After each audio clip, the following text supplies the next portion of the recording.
ಕರಡಿ ಕೆರೆಯು ಕಳೆದ 15 ವರ್ಷಗಳಲ್ಲಿ 3ನೇ ಬಾರಿ ಕೋಡಿ ಹರಿಯುತ್ತಿದ್ದು, ಶಿಕ್ಷಣ ಸಚಿವರಾದ ಬಿಸಿ ನಾಗೇಶ್ ಗಂಗಾ ಪೂಜೆ ಸಲ್ಲಿಸಿ ಬಾಗಿನ ಅರ್ಪಿಸಿದರು. ನಂತರ ಮಾತನಾಡಿದ ಅವರು, ತುಂಬಿದ ಕೆರೆ ಕಟ್ಟೆಗಳಿಗೆ, ನದಿಗಳಿಗೆ ಕೃತಜ್ಞತಾ ಅರ್ಪಣಾ ಮನೋಭಾವದಿಂದ ಪೂಜೆ ಸಲ್ಲಿಸುವುದು ನಮ್ಮ ಭಾರತೀಯ ಸಂಸ್ಕೃತಿಯಾಗಿದೆ. ತುಂಬಿದ ಕೆರೆಗಳಿಗೆ ಬಾಗಿನ ಅರ್ಪಿಸಿದರೆ ಮುಂದಿನ ದಿನಗಳಲ್ಲೂ ಕೆರೆಗಳು ನೀರಿನಿಂದ ತುಂಬಿರಲಿ ಎನ್ನುವ ಭಕ್ತಿ ಸಮರ್ಪಿಸಿದಂತಾಗುತ್ತದೆ ಎಂದರು. ಈ ಕಾರ್ಯಕ್ರಮದಲ್ಲಿ ಕರಡಿ ಕೃಷಿ ಪತ್ತಿನ ಸಹಕಾರ ಸಂಘದ ಅಧ್ಯಕ್ಷರಾದ ಕೆಆರ್ ದೇವರಾಜು, ಗ್ರಾಮ ಪಂಚಾಯಿತಿ ಅಧ್ಯಕ್ಷರಾದ ವಸಂತಕುಮಾರಿ, ಉಪಾಧ್ಯಕ್ಷ ಮುನಿರಾಜು, ಸದಸ್ಯರಾದ ರವೀಶ್, ಕುಮಾರಯ್ಯ, ಕವಿತಾ, ಕಮಲಮ್ಮ, ಗ್ರಾಮ ಪಂಚಾಯಿತಿ ಅಭಿವೃದ್ಧಿ ಅಧಿಕಾರಿ ಕವಿತಾ ಹಾಗೂ ಪಂಚಾಯಿತಿ ಸಿಬ್ಬಂದಿ ಸೇರಿದಂತೆ ಸದಸ್ಯರು ಹಾಗೂ ಗ್ರಾಮಸ್ಥರು ಭಾಗವಹಿಸಿದ್ದರು. ವರದಿ ಆನಂದ್ ತಿಪಟೂರು.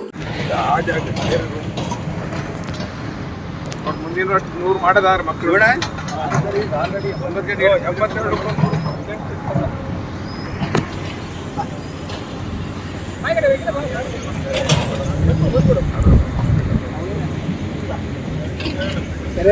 ಫೋಟೋದ ಕಡೆ ಸೂಪರ್ ಇದೆ.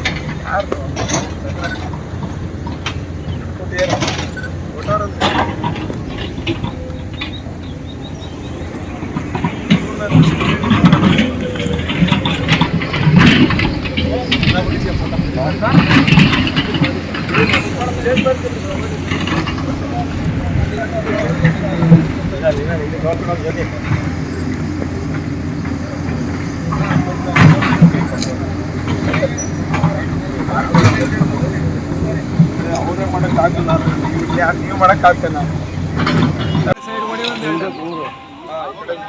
ಅದೆಲ್ಲ ಕೋಡಿ ಬಾಯಿ ಮತ್ತೆ ಹಿಂಗೆ ಬರುತ್ತೆ,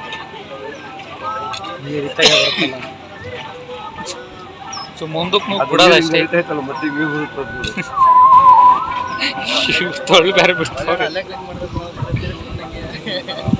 ಸ್ವಲ್ಪ ಸಾಕಾಯ್ತು. ನೀರು ಹರಿತಲ್ಲ, ಅದು ಹಿಂಗೆ ಬರುತ್ತೆ. ಅದು ಇಲ್ಲೆಲ್ಲರೂ ತಗೊಳಕ್ಕೆ ತಕ್ಷಣ ಬೇಕಾಗಿದ್ದಾರೆ. ತುಮಕೂರಿನ ಹೆಸರಾಂತ ಕಂಪನಿಯಲ್ಲಿ ಗುತ್ತಿಗೆ ಕಾರ್ಮಿಕರಾಗಿ ಕೆಲಸ ಮಾಡಲು ಯುವಕರು ಮತ್ತು ಯುವತಿಯರು ಬೇಕಾಗಿದ್ದಾರೆ. ಲೋಡಿಂಗ್ ಮತ್ತು ಅನ್ಲೋಡಿಂಗ್ ಕೆಲಸ ಮಾಡುವವರು ಬೇಕಾಗಿದ್ದಾರೆ. ವಿದ್ಯಾರ್ಥಿ SSLC, PUC, BSc pass file. ನೇರ ಸಂದರ್ಶನ ಇರುತ್ತದೆ. ESI ಮತ್ತು PF ಸೌಲಭ್ಯ ಇರುತ್ತದೆ. ಆಸಕ್ತರು ಕೂಡಲೇ ಸಂಪರ್ಕಿಸಿ.